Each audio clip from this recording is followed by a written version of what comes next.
வணக்கம் முதல்வர் அவர்களே. அந்த உங்க தேர்தல் பிரச்சாரத்துல ஒவ்வொரு இடத்துலயும் போயிட்டு நீங்க சொல்றது ஏன் புழுவு இந்தா வருது, எங்க அப்பே புழுவு கப்பல்ல வருதுங்கிற கதையா சொல்லிக்கிட்டு இருக்கீங்க.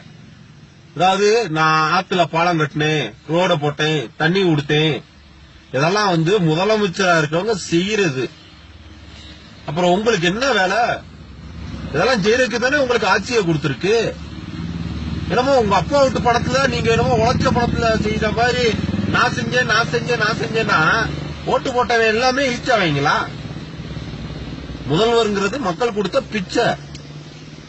தமிழ்நாட்டுல எனக்கு தெரிஞ்சு பிச்சை எடுத்து ரொம்ப கௌரவமா பேசுறது பார்த்தா நீங்க ஒரு ஆளா தான் இருப்பீங்கன்னு நினைக்கிறேன். மக்கள் கொடுத்த பதவி அத மக்களுக்காக பயன்படுத்தணும். காமராஜர் கிட்ட போயிட்டு ஐயா பள்ளியோடம் ஓபன் பண்றதுக்கு ஊர் ஃபுல்லா விளம்பரம் பண்ணா நல்லா இருக்குமே அப்படின்னு கேட்டாங்களாம். இந்த விளம்பர செலவு எவ்வளவு ஆகும்னா 2 லட்சம் ரூபாய். அதுக்கு நான் 10 பள்ளியோடத்தை கட்டிட்டு போயிருவேன் அப்படின்னு சொன்னாராம். அவர் எங்க, நீங்க எங்க? எங்க கால கொடுமையா உங்களுக்கு எல்லாம் ஓட்ட போட்டு நாங்க இந்த படுற பாடு. வணக்கம். இது நீயாவது திருந்துங்க.